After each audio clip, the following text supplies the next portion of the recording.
रावण हे नाव ऐकताच डोळ्यासमोर येतो तो फक्त एक क्रूर राक्षस आणि खलनायक. पण जर रावणाने ती एक चूक केलीच नसती तर, जर त्याने सीतेचे हरण केलेच नसते तर, रामायण घडलेच नसते. विचार करा, सीता हरणापूर्वी रावण कोण होता? तो लंकेचा चक्रवर्ती सम्राट होता. एक महान शिवभक्त, ज्याच्या भक्तीने स्वतः भगवान शंकर प्रसन्न झाले होते. एक प्रकांड पंडित, ज्याने रावण संहितासारखा ज्योतिषशास्त्रावरील महान ग्रंथ लिहिला. एक उत्कृष्ट वीणावादक, तो इतका शक्तिशाली होता की त्याने नवग्रहांनाही बंदी बनवले होते. पण मग एका घटनेने सर्व काही बदलले. शूर्पणखेचा अपमान झाला.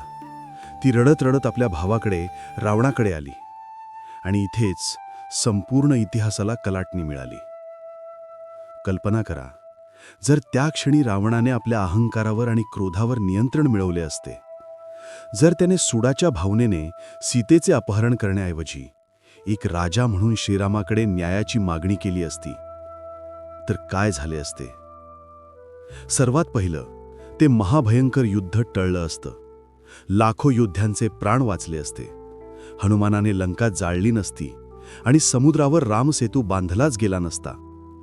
श्रीराम, सीता आणि लक्ष्मण आपला 14 वर्षांचा वनवास शांततेत पूर्ण करून अयोध्येला परतले असते.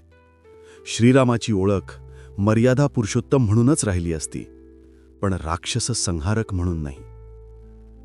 आणि रावणाची ओळख, तो इतिहासात एक खलनायक म्हणून नाही, तर आपल्या काळातील सर्वात विद्वान आणि पराक्रमी राजा म्हणून ओळखला गेला असता. पण थांबा, यात एक असा ट्विस्ट आहे जो तुम्हाला विचार करायला लावेल.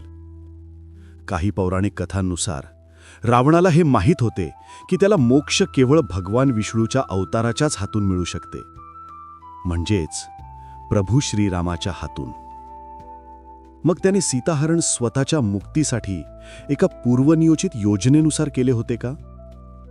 तो त्याचा अहंकार होता की मोक्ष मिळवण्याचा एक मार्ग? रावणाचा फक्त एक निर्णय आणि त्याने संपूर्ण युगाचा इतिहास बदलून टाकला.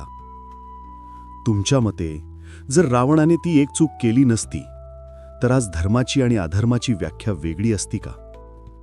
तुमचं उत्तर कमेंटमध्ये नक्की सांगा.